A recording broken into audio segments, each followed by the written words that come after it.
I was born in Warwick. I grew up here, went to the local school here, played football, was in many of the activities in school, president of the student council, president of the state student council, was mayor for a day twice, which, by the way, is the only time that it ever happened. Uh, Went to the University of Rhode Island in the state of Rhode Island. Then I went into the Army. I had got married, brought my family back, and brought my family back home and couldn't find a home to live.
I've owned an apartment for as long as I can remember.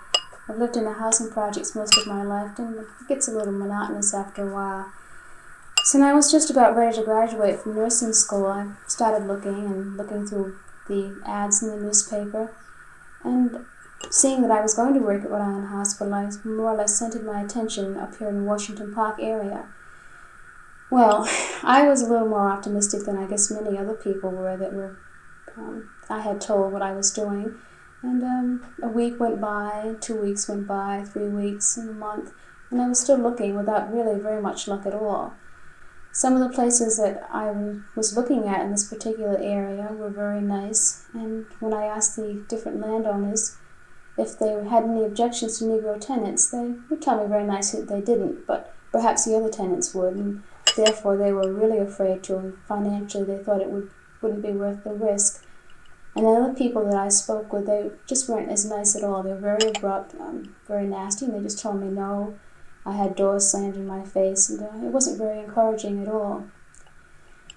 So this went on for quite some time, all through September, and more or less into October and November.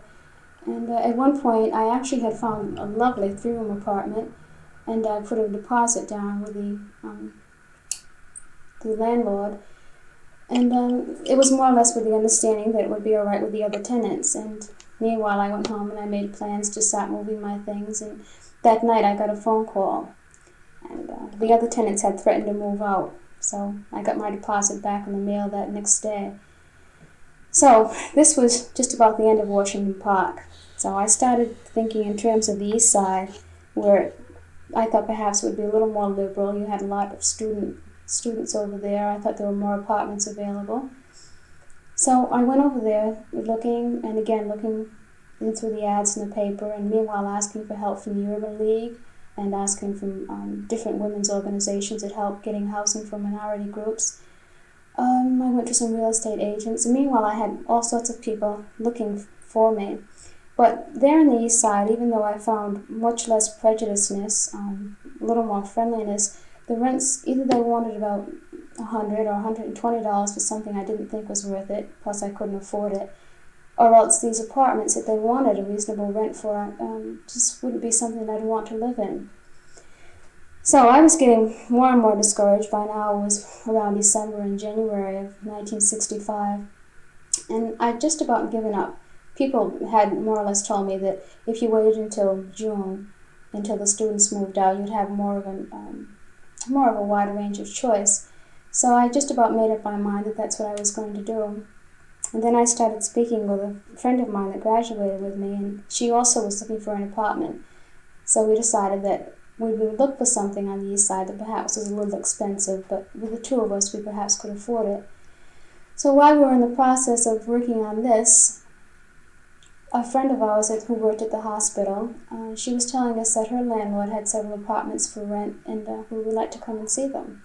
So naturally, at this point, we more or less jumped to anything. So we came and we looked at the apartment, and one was a little too small, and the second apartment we liked very much. It was very convenient for shopping and everything, and we decided we'd take it. The landlord was very nice. The other tenants seemed to not be objective to us moving here, even though I was Negro. So this is it. This is our apartment. It's a lovely four-room place. The rent is quite reasonable. It has utilities included. It's very convenient to the hospital, very convenient to shopping. And we're not quite moved in, but we're getting there. We're quite happy here now.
Has the housing situation changed in this 10-year period? I asked you to consider a situation which we were involved in only 3 months ago. In a church which I attend, which is a Negro church, we were seeking a new clergyman for our leader. And after a while, we were able to get a minister coming in from Chester, Pennsylvania. Well, this caused quite a furor in my church. We were out looking, since we do not own our own parish house, looking for a place for where our minister could live. Well, all of our references, and of course most of our contacts came either from Negroes in the community, or the Urban League, or the NAACP, but we did not dare contact any real estate agency. All of our references, of course, showed us places in what is considered Negro territory. And the minister which was coming to us is a man who has finished dental school, who's a doctor of dentistry, who is also a graduate of a seminary, and yet we were having our problems. We felt that a man of this caliber should have a decent house for his wife and his little baby. And after searching around, looking around, of course, I'm sure that you know what my answer is. We finally ended up with a house in what is considered to be Negro territory. And I'm talking about the area in the Cotting Court area, or in and around where the church is near the Cotting Court housing project. This, and I could point out many, many more situations that are very similar. It makes little difference whether a Negro happens to have a PhD or whether he happens to wait for the mailman to bring in an ADC check. If you're considered to be a Negro, then our double standards policies that we have set up, whether they're written or unwritten, hold true. And this is the kind of a dilemma that I think we're still in today.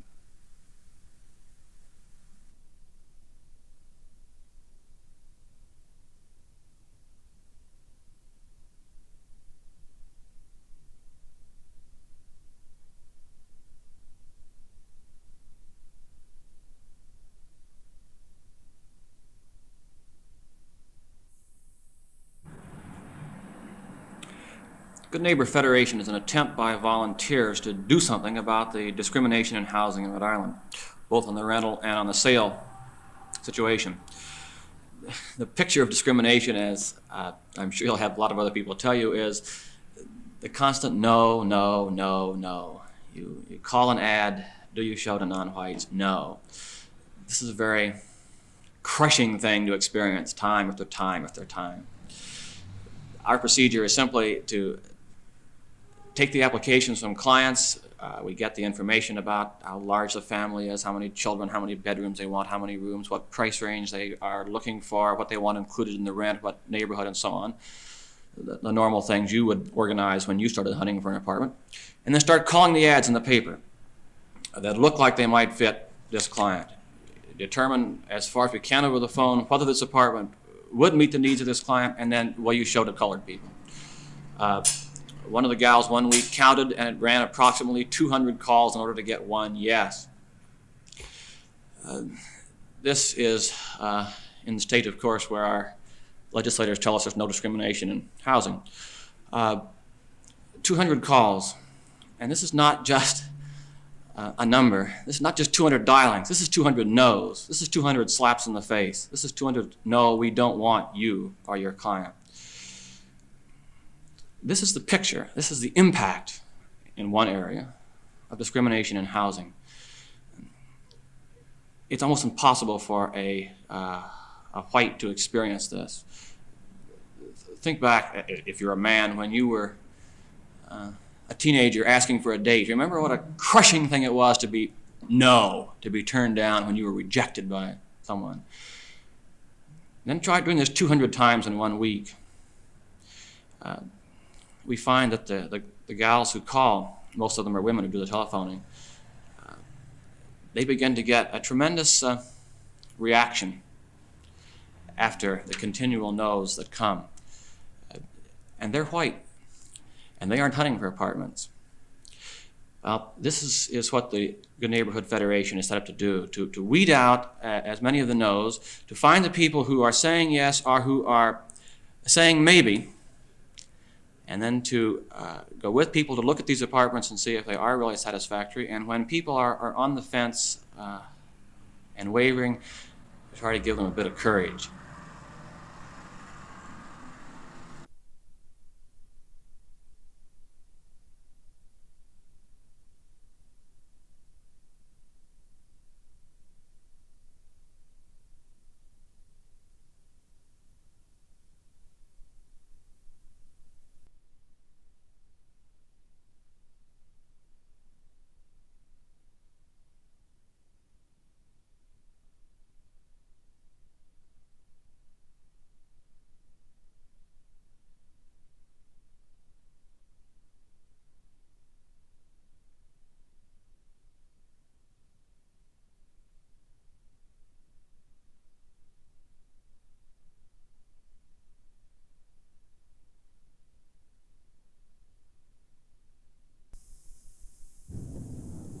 I was in the Army at Fort Lee, Virginia, and my wife and I and my daughter had no problem at all in finding housing. As a matter of fact, we only had 2 tries. In the first one, we didn't really want the house, and the second one we rented from this man, and it was an excellent opportunity. When I got out of the Army in October of this year, I came back with my wife to Warwick, Rhode Island. Warwick, Rhode Island was the area in which I grew up, went to school. I went to college in the state of Rhode Island actually, and from time to time I was always in contact with many friends in Warwick. And from there we started looking for housing. And to my surprise, to my really surprise, I found that there was no housing to be had. Here in Warwick, Rhode Island, where I grew up, went to school, played ball, I was student mayor, and many of the activities in school, I could not find an adequate place for my wife and family. And this is the disheartening thing that happened to me in Warwick, Rhode Island, where I couldn't either rent nor buy. From here, naturally, we tried other areas in the state of Rhode Island, and I found that in Pawtucket I had no avail, and Cranston I had no avail. In Providence I still couldn't find a home, and some parts of East Providence was very bad in finding housing for my family. The disheartening thing again that occurs to me is the fact that many people were willing to rent to us. Many people again were willing to sell to us. However, they were disheartened or dissuaded, I would say, by the real estate agents who decided from some angle that they didn't want Negroes in this particular area or this particular section of town. And this is the thing that gets me mad, is that it's the real estate agents in many cases that are deciding where people should live. I've had many cases where after I went there the first time and then the second time, never getting into the house, the third appointment I'd get ready to go in and inspect the home, then all of a sudden the home was rented to someone else. I had a further occasion when it was to rent. The house was for sale. The lady wanted to sell the house. And then all of a sudden we decided perhaps we might be able to buy it. And then the house was for rent, and they had already rented the house. And every weekend after work we would go out and look and check the papers, check every possible way and method of finding homes. And that's all we got was different stories from every single one of them, all saying basically, no, we don't want to rent to Negroes.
In the spring of 1962, when I first received orders to report aboard the USS Lake Champlain, which is based here at Quonset Point, my wife and I were very elated and enthusiastic about coming to this area for several reasons. First of all, it was to be my first tour of sea duty. Secondly, my wife was 7 months pregnant at the time, and we were very anxious to be settled as soon as possible. We did not anticipate any problems other than the usual problems that people encounter in search of housing. That is, whether the housing is suitable for the family and for various and sundry reasons. On our first trip, we decided that we would contact as many realtors along Post Road here in North Kingston as possible. After visiting the first 3 realtors, we were told that housing was very critical in the area at the time, and that they had nothing to sell or anything to rent at this particular time. And it was when we visited the 4th realtor that we had a very interesting experience, which I think I will let my wife tell you about. We went into one real estate agency and inquired whether there were any houses for rent or for sale. And the woman there told us that they definitely did not rent or sell to Negroes, but that she knew the name of an agent who did sell or rent to any breed of person, and these were her words. any breed of person. So we asked her if she would take our name and address. We had to ask her if she would do this. And she took our name and address, and we asked her if she would call us if she had anything that became available at a later time. That's it. After this experience, I returned to Philadelphia, and about 2 weeks later, I took 2 weeks leave and returned to Quonset Point to give myself ample time to systematically try as many agencies as possible. During that week, I would say that I visited over 25 realtors in the area, and at each particular instance I received the same reply that they had nothing to rent in the area at the time, and they had nothing to sell, and that housing at this particular time was very critical. After this experience, I went to see the dental officer at the naval station at Quonset Point and related my story and experiences to him. And at this point, he advised me to see the executive officer of the station. After having talked to the executive officer, he advised me to return to Philadelphia to wait and see if I received any contacts from the 25 or more realtors that I had contacted during my weeks there. A few months later, after we had been settled in Navy housing, a large squadron was transferred from this particular area, and there were many homes available. And many people who had been settled for many months were contacted by realty agents in the area to find out whether they were still interested in housing. However, I never heard from any of these people.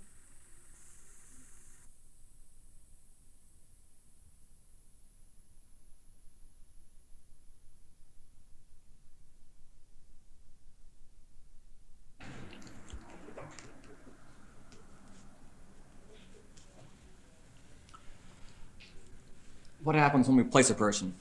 What about the repercussions? There are none. And none of the clients that we've placed, either as tenants or as purchasers, have had anything more than yay much adverse reaction. We haven't placed a great many, unfortunately, and they haven't all been in all white neighborhoods, but simply hasn't been the problem. This is the tragic, the perhaps hopeful, certainly the ironic thing about our situation in Rhode Island is that we largely have created a situation of discrimination that didn't need to exist. We've been afraid of our shadows. Most people don't want to say no to a Negro. They know it's wrong. Most people have been exposed enough to church and our other opinion-making bodies. They know it's wrong, but they're afraid of what the neighbors will say, afraid of what the tenants will say, afraid of what they will say, that nebulous, undefined they that determines so much of our life. When I was selling real estate, which I used to do, I was trying to show Andrew Bell III a house in Cranston. Mr. Bell is now running the Peace Corps for the United States and Ethiopia. He has several degrees, you know, the type of fellow you want in a neighborhood. I tried to show him a house in Cranston, a nice middle-class neighborhood of Cranston. A female realtor would not show me that house for Andrew because she said the neighbors would complain and be bad for property values. 2 blocks away, the William White family lived and had lived for several generations with no impact, no adverse impact in the neighborhood, and no one complaining. If the house had been shown and bought, there would have been no problem. But with everyone being afraid that what they are going to say, suddenly you have a problem. This is what we've created for ourselves in Rhode Island. This is one reason it's so tragic. It doesn't need to exist. This is also why it's helpful, however, because every time we get one person exposed directly to the situation, i.e. someone who does rent to a Negro, they suddenly discover that the problem doesn't exist. A parallel is what happened on television. You know, for years you didn't see anything darker than a Puerto Rican on any of the any characters in a drama or any of the ads, except in a race part. And all of a sudden the civil rights organizations begin to scream and yell, and actually we're going to boycott you if you don't use Negroes in ads. So all of a sudden the few Very cautious attempts are made to put Negroes in ads. What happened? Did the world come to an end? No. And all of a sudden, people discovered for years they could have had Negroes in television and there would have been no problem. We create the problem by our fears. The builder who refused to sell Al Wiley a house down in Warwick, who was operating from apparently very honest motives, but very fearfully, if they're taking a vote of the neighbors, he had sold the house to Al, there would have been one or two who complained, and that would have been the end of it. There wouldn't have been an adverse effect on property values. There wouldn't have been an adverse effect to the builder. Might have been a positive effect. And there certainly wouldn't have been any kind of violent or hostile reaction. Funny thing about us in Rhode Island, we're willing to accept the fact of a Negro when he's there, but we won't vote to let him come there.